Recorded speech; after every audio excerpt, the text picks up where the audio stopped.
नमस्कार, आप देख रहे हैं मौसम तक चैनल पर अगले 3 दिनों के मौसम पूर्वानुमान का ये बुलेटिन। मैं हूं देवेंद्र त्रिपाठी।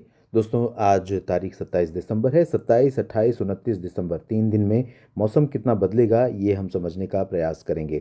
और इस समय उत्तर भारत के भागों पर हलचल बढ़ रही है और धीरे धीरे बंगाल की खाड़ी के भागों पर भी हलचल बढ़ रही है, जिसके परिणाम स्वरूप उत्तर के पहाड़ों पर और मैदानी भागों में तथा मध्य और दक्षिण भारत के कुछ हिस्सों पर हो सकता है आने वाले दिनों में बरसात दिखाई पड़े और कुछ जगहों पर पहाड़ों पर बर्फबारी हो। अरुणाचल में भी कुछ बर्फबारी हो, जहां पर लंबे समय से बर्फ नहीं पड़ी है। सिक्किम में भी यहां पर बर्फ पड़ती है और साथ में उप हिमालयी पश्चिम बंगाल का जो सिलीगुड़ी जलपाईगुड़ी का रीजन है, ये वाला, यहाँ पर भी बर्फ गिरती है।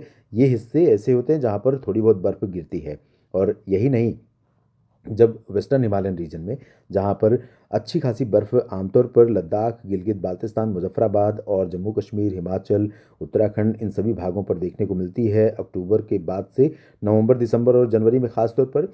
तो दिसंबर भी लगभग बीत गया जब यहाँ पर बहुत अच्छी बर्फ नहीं पड़ी है। अक्टूबर और नवंबर में भी बहुत अच्छा बर्फबारी का दौर पर्वतों पर नहीं रहा था। अक्टूबर की शुरुआत में हुआ था, अक्टूबर के अंत में एक बार बर्फबारी हुई थी, उसके बाद छिटपुट बर्फबारी हुई है। बाकी सफ़ेद मोटी चादर जो हिमालय ओढ़ लेता है, अब तक वो नहीं ओढ़ पाया है, क्योंकि डब्ल्यू जो आ रहे हैं उनका ट्रैक अपेक्षाकृत थोड़ा सा ऊपर से रह रहा है, या इस तरह से कह सकते हैं ऐसे रह रहा है, जिसके कारण भारत के क्षेत्र अछूते रह जा रहे हैं। भारत पर उस तरह का प्रभाव नहीं दिख रहा है। आमतौर पर जब पश्चिमी हिमालयी क्षेत्रों पर डब्ल्यू पहुंचते हैं और उनके सपोर्ट के लिए बनता है सर्कुलेशन, जो इस तरह से घड़ी की विपरीत दिशा में घूमता है और ऐसे हवा उठा करके ऊपर की तरफ लेकर जाता है, तो यहाँ पर बर्फबारी, पहाड़ों पर और मैदानी क्षेत्रों में बरसात की संभावनाएं बनती हैं। लेकिन इस बार ना तो बहुत स्ट्रांग डब्ल्यू आए, ना भारत के करीब से आए, और ना ही इसके सपोर्टिंग सिस्टम अभी तक बना।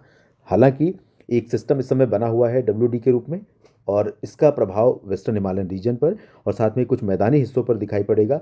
तो अनुमान यह है कि गिलगित बाल्टिस्तान से लेकर लद्दाख, हिमाचल के बीच में कहीं कहीं पर हल्की बर्फबारी हो सकती है, और मैदानों में राजस्थान, गुजरात और हरियाणा, पंजाब, दिल्ली, पश्चिमी उत्तर प्रदेश के भागों पर, ये जो हिस्से हैं, यहाँ कुछ इलाकों पर हल्के हल्के बादल दिखाई पड़ेंगे।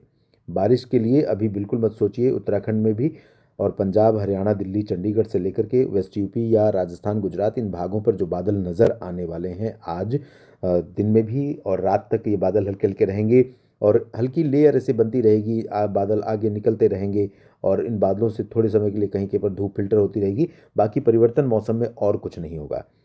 उत्तर प्रदेश के ऊपर और पंजाब और हरियाणा से लेकर दिल्ली से लेकर उत्तर प्रदेश और बिहार तक, यहाँ पर भयंकर कोहरे का अलर्ट था, जिसमें रेड अलर्ट उत्तर प्रदेश के लिए था, बाकी जगहों पर ऑरेंज अलर्ट था। ऑरेंज अलर्ट खासतौर पर बिहार के ऊपर भी ऑरेंज अलर्ट था, और पंजाब हरियाणा के क्षेत्रों में भी ऑरेंज अलर्ट था, दिल्ली पर भी था। तो कई जगहों पर कोहरा रहा। उत्तर प्रदेश पर अभी भी बना हुआ है, नजीबाबाद और सहारनपुर से लेकर इधर कानपुर तक, और वाराणसी, प्रयागराज से लेकर पटना तक, सिवान, गोपालगंज, चंपारण, इस रीजन में कई जगहों पर, कुछ हो सकता है और भी ज़िले इसमें इंक्लूडेड हों, कुछ हो सकता है एक्सक्लूडेड हों जहाँ पर ना हो, लेकिन कई जगहों पर यहाँ पर बेहद घना कोहरा बना हुआ है। और हवा धीरे धीरे रफ्तार पकड़ रही है। धीरे धीरे हो सकता है कि कोहरा छंटे, धूप खिले, टेम्परेचर दिन का बढ़े, राहत सर्दी से मिले, लेकिन कई जगहों पर सर्दी बनी रहेगी। और जहाँ तक उत्तर भारत के मैदानी क्षेत्रों की बात है, जहाँ पर पिछले 3-4 दिनों से लगातार आसमान साफ हो रहा था, ये वाला हिस्सा, यहाँ पर भी आज हल्के हल्के बादल होने के कारण दिन में हो सकता है कि मौसम अपेक्षाकृत ठंडा रहे पहले की तुलना में।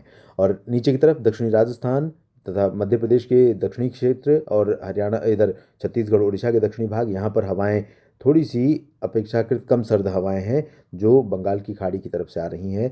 और इन हवाओं में ठंडक कम होने के कारण यहाँ का मिनिमम टेम्परेचर जो गिर रहा था, वो अभी फिलहाल थोड़ा सा बढ़ा हुआ है। लेकिन भोपाल में, उज्जैन, इंदौर, देवास में, जबलपुर, शाजापुर और सीहोर, मैहर, छतरपुर, खजुराहो, सागर, सतना, पन्ना, रीवा, सीधी, सिंगरौली और अंबिकापुर, कोरिया, सरगुजा, पेंड्रा रोड, इन सभी भागों में कई जगहों पर भयंकर सर्दी पड़ रही है। और लंबे समय से मौसम काफ़ी सर्द बना हुआ है, टेम्परेचर बिलो नॉर्मल बना हुआ है।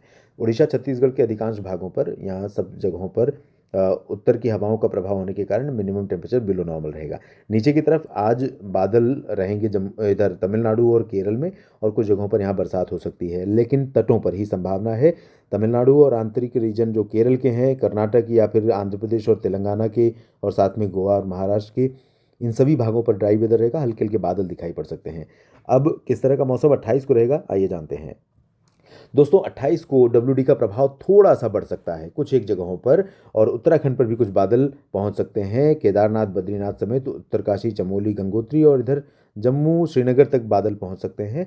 और कुछ संभावनाएं पहाड़ों पर हिमपात और नीचे के इलाकों में कहीं कहीं पर बारिश की बन सकती हैं। लेकिन नीचे की तरफ पंजाब से लेकर राजस्थान तक, यहाँ जैसलमेर तक तापमान में गिरावट होगी अच्छी खासी। बाड़मेर और आसपास के भागों पर भी पारा नीचे जाएगा, और उज्जैन, इंदौर, देवास में भी तापमान में और गिरावट हो सकती है। बैतूल और खंडवा, खरगोन तक तापमान गिरेगा। जबलपुर में भी पारा गिरेगा। पेंड्रा रोड, रायपुर में भी पारा नीचे जाने वाला है। और इन सभी भागों में काफ़ी तेज़ सर्दी कई जगहों पर देखने को मिलेगी। अरुणाचल में थोड़े बहुत बादल रहेंगे, हल्की वर्षा या हिमपात की संभावना है। यहाँ पर पंजाब से बिहार तक और राजस्थान के उत्तरी जिलों से लेकर उत्तरी मध्य प्रदेश या झारखंड और पश्चिम बंगाल, उड़ीसा के उत्तरी जिलों तक और छत्तीसगढ़ के उत्तरी भागों में यहाँ पर भी कोहरा रहेगा। लेकिन घना कोहरा उत्तर प्रदेश और बिहार के अधिकांश हिस्सों पर नजर आने वाला है। संभल कर चलिए, क्योंकि घना कोहरा कई बार सड़कों पर यातायात को बड़े पैमाने पर प्रभावित करता है। रेलगाड़ियां धीमी हो जाती हैं, हवाई जहाज़ों की उड़ानें ठप हो जाती हैं। तो ये स्थितियां कई जगहों पर बनी हुई है, बन रही हैं। इधर महाराष्ट्र, गुजरात और नीचे गोवा से लेकर कर्नाटक, केरल, तमिलनाडु, आंध्र प्रदेश, तेलंगाना, पुदुचेरी, लक्षद्वीप, अंडमान और निकोबार द्वीप समूह में अधिकांश जगहों पर ड्राई वेदर के बीच में कुछ संभावना बारिश की अंडमान और निकोबार और कुछ पुदुचेरी तथा तमिलनाडु के तटों पर है। अब इसके बाद परसों यानी कि 29 दिसंबर को कैसा मौसम रहेगा, आइए जानते हैं। तो दोस्तों 29 दिसंबर को भी हल्की बर्फबारी पहाड़ों पर संभावित है, और अरुणाचल में भी कुछ प्रभाव दिखाई पड़ेगा, इसी डब्ल्यूडी का प्रभाव जो अभी यहाँ पर है। और इसके बाद 30 दिसंबर को फिर से नया डब्ल्यूडी उत्तर भारत के पहाड़ों की तरफ पहुँचने वाला है। और 30 दिसंबर को जब डब्ल्यूडी पहुँचेगा तो उसका प्रभाव हमें कई जगहों पर नज़र आएगा। पहाड़ों पर बादल बढ़ेंगे, और ये बादल पहाड़ों से लेकर के 30 और 31 दिसंबर को कई जगहों पर पहाड़ों और मैदानों में मौसम परिवर्तित कर सकते हैं। तो सावधान रहिए। उस दौरान हो सकता है कि इस सीज़न की पहली और आखिरी तेज़ बर्फबारी देखने को मिल जाए। और इसी दौरान जैसा कि मैंने कहा, मैदानी भागों पर 29 को तो चांसेस बहुत हल्के बादल के हैं, यहाँ पर महाराष्ट्र के उत्तरी क्षेत्रों से लेकर के उत्तर प्रदेश के पश्चिमी भागों तक इस रीजन में। और साथ में थोड़े बहुत पैचेस यहाँ पर भी बन सकते हैं बादलों के हल्के हल्के, लेकिन ये बादल किसी तरह से बरसात देने वाले नहीं हैं। इधर भी थोड़े बहुत बादल ऐसे दिखाई पड़ेंगे, श्रृंखला दिखाई पड़ेगी, बरसात देने वाले बादल नहीं होंगे। लेकिन 30 दिसंबर को जो आएगा उसके प्रभाव से 30 को पहाड़ों पर बढ़ेंगे और 31 को मैदानी भागों पर राजस्थान, पंजाब, हरियाणा, दिल्ली, चंडीगढ़, वेस्ट यूपी और उत्तराखंड, हिमाचल के दक्षिणी क्षेत्रों पर बादल बढ़ सकते हैं और बरसात की संभावनाएं बन सकती हैं। और इसी दौरान इधर जब ये सिस्टम आएगा डब्ल्यूडी 30-31 दिसंबर को, उसके बाद जनवरी के महीने में इधर बर्फबारी बढ़ेगी और जनवरी में ही इधर भी बारिश बढ़ेगी। फिलहाल 29 दिसंबर को यहाँ पर तटों पर बरसात की गतिविधियाँ थोड़ी सी तेज़ हो सकती हैं, और यहाँ से आने वाली हवाएं मध्य भारत तक और तेज़ हो रही हैं। तो इन भागों पर जब भी ठंडी हवा पहुँचेगी, कोहरा काफ़ी घना मध्य प्रदेश में भी दिखाई पड़ेगा। 30 दिसंबर को जो सिस्टम आएगा उसके चलते मैदानी इलाकों पर बदलाव होगा, और उसके बाद जनवरी के पहले सप्ताह में इधर उड़ीसा से लेकर छत्तीसगढ़ और महाराष्ट्र समेत इन भागों में कई जगहों पर बदलाव मौसम में हो सकता है। इस वीडियो में अब इतना ही। बने रहिए लगातार मेरे साथ मौसम तक और न्यूज़ मीडिया मंच पर। जानकारियाँ ठीक लगे तो वीडियो को लाइक और शेयर करिएगा। कमेंट सेक्शन में अपनी बात लिखिए, और चैनल को सब्सक्राइब नहीं किया है दोस्तों तो ज़रूर कर लीजिएगा। मौसम तक फेसबुक पेज पर भी आप मेरे साथ जुड़ सकते हैं। धन्यवाद।